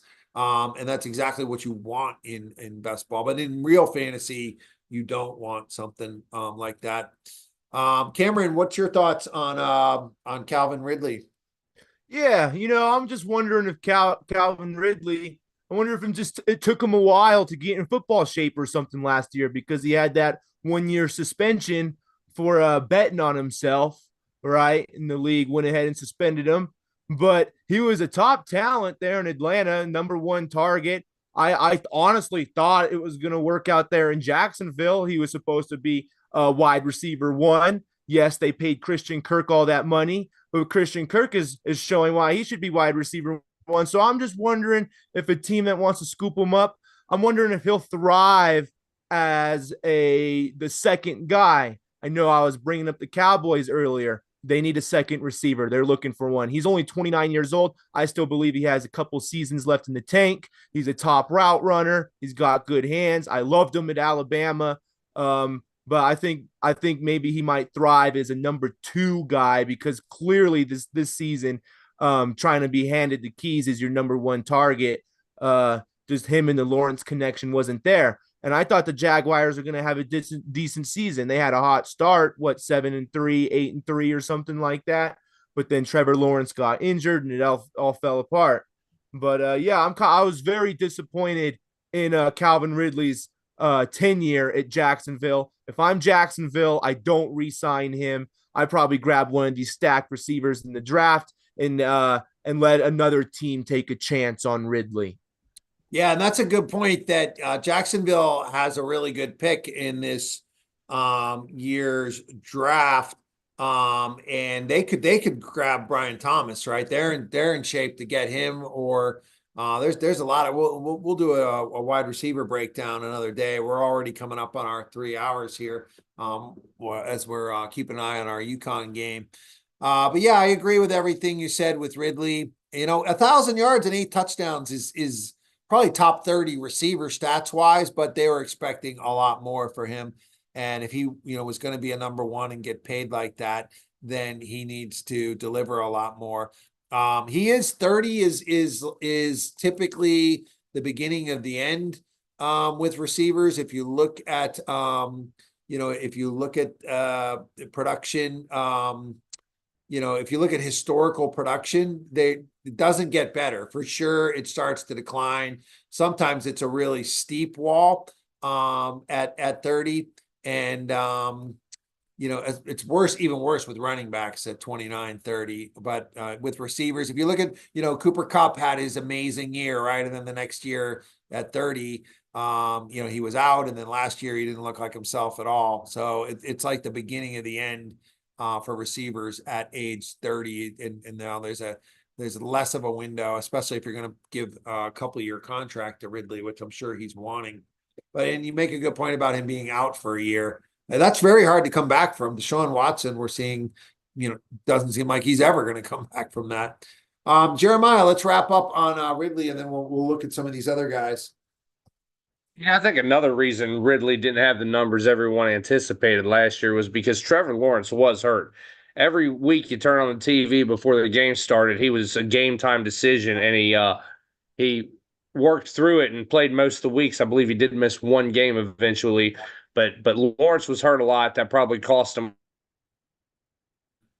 And Cam mentioned him going to be a second receiver somewhere, maybe a collection of receivers in Houston, like we were just talking about. I think that'd be a good spot for him too. Yeah, Houston, Dallas. I think he could be very powerful there, and the expectations wouldn't be as high. All right, let's continue looking at these receivers. So we started, here's kind of this site is calling the top three. I'm not really a fan of Marquise Brown or Gabe Davis in real life, but I think they'll both get pretty big contracts. These three guys really interest me. These guys are barely being drafted in fantasy football drafts, especially at this time of year. I'm betting the Chiefs are going to grab one of these guys. And I like Darnell Mooney going to Kansas City. He had 1,000 yards, 81 catches just 2 seasons ago, as it says there. And I think put him in that offense with Mahomes, and he can be very productive. Kind of similar to how, Schuster was, right? The Juju was in the year they went to the Super Bowl. So I would look for Kansas City to grab something around this level. These guys will be pretty cheap. Probably able to bring them in to get a ring. I don't like Odell. I don't like Tyler Boyd at all. I don't think he can play. Thomas is over the hill. And that's basically the receiver crop. It's not great. Ridley's the top of the list and not great. These guys are not locked up to long-term contracts for a reason. Yeah, Alex, great to see you. What are your thoughts on one of these guys? Yeah, just to your point with specifically Mooney, and I don't think he'd be a good fit for the Chiefs because he's historically had problems with catching the ball in Chicago. I think he had his first year was with, I think it was, excuse me, it was with Trubisky, if I'm not mistaken. And then Fields came in and he struggled with Fields to get any sort of connection with him. So I think a change of scenery would be good for Mooney. We'll see what he, couldn't do there. But just with his history of dropping the ball, you look at, sorry, a little bit of a cough. You look at the Chiefs and who's the guy from Florida they just took from the Giants this year, who they just benched him in the Super Bowl. I forget. Yeah, Kadarius Toney. Yeah, and he had a problem with dropping the ball too. So it's the same. To me, that's what they like. That's what they go for. Everybody in that team has problems dropping the ball. They like speed. They like playmakers, and they seem to be okay with guys that drop the ball. Yeah, but I could see Mooney, similar situation. I don't think he has the personality of Kadarius Toney. Toney seems like he's a little arrogant, but right. I think that Mahomes wants some receivers who can actually catch the ball. That's just my. Makes sense. The other team I feel like really needs to bring in a receiver is the Carolina Panthers. I would look for them to grab one of these guys, maybe Curtis Samuel, and for him to be a nice fantasy sleeper to grab late. I think he could, take over the number one spot there. I don't expect them to be great, but anytime you have a number one receiver that you can get in the later rounds in fantasy, of course, we have to see where these guys go, but that's what makes it kind of fun to speculate and draft them now, because like these guys are not on most guys' radars because they're just looking at the stats of what the other people are doing. Would you guys be interested at some point to do a full fantasy draft at this point? If we did, I would play on I play on Underdog. It would be like whatever we wanted to make it, a $5 league or whatever. But something, so that we actually can keep track of it and play it out throughout the season. So I'm seeing some heads nodding here. Yeah. We'll try to get some people together and do that. Then I think that would be a fun thing for us to do. You can even do them with 6 people too, and they let you pick, $3, $4, $5, $10, whatever you want, and they just take 10% off the top and they run it all. It is best ball, right? Which means you just draft. You don't have to deal with lineups, no free agency, no trades. When August comes around, we'll do some real fantasy leagues where we're actually going to play and have free agents and everything. At this time of year, it's just kind of fun to do drafts because it's so speculative.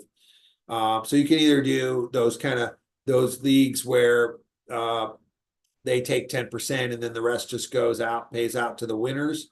Or the main thing that I play right now is they have a league with a $2 million buyout payout, and that's a best ball league. So I've been doing 1 or 2 of those drafts every night after we finish here, just for something fun to do and to start learning about the players and researching the players. And all right, let's hop in on our game here. We got 8 minutes to go. It is 70-56. Anybody keeping an eye on this and want to give us an update on what's happening here? I don't have it on the TV, so I haven't been watching as much tonight. I can give you an update if you want.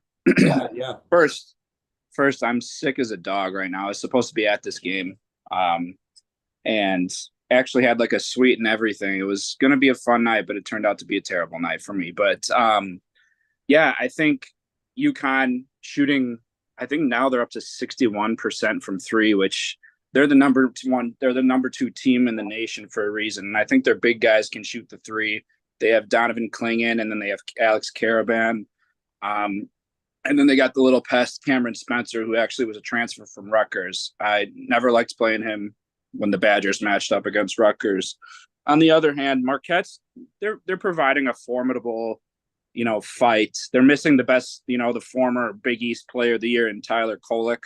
I think if Kolek is playing in this game's a lot tighter, and Marquette, down the stretch could be looking at a lead. So we'll see what happens. I think Marquette has one more little run in them, but otherwise it's getting to be a little bit out of reach.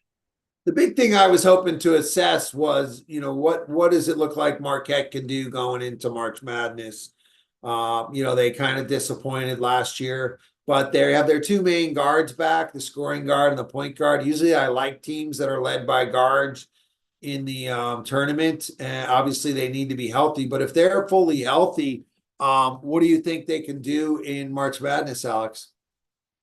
That's going to come down to their matchup, because they have probably a top 5 1-2 punch for guards, like you said, Greg. They have Kolek and they have Cam Jones, who can just light you up. They could easily score 50 points between the 2 of them in a game. But the problem with them will be if they match up against a good big. They lost to Wisconsin earlier this year. Wisconsin has a good big. They're losing to Connecticut. I'd say that Donovan Clingan's a pretty good big. They got beat by Purdue earlier, and obviously we know Zach Edey is going to be the player of the year.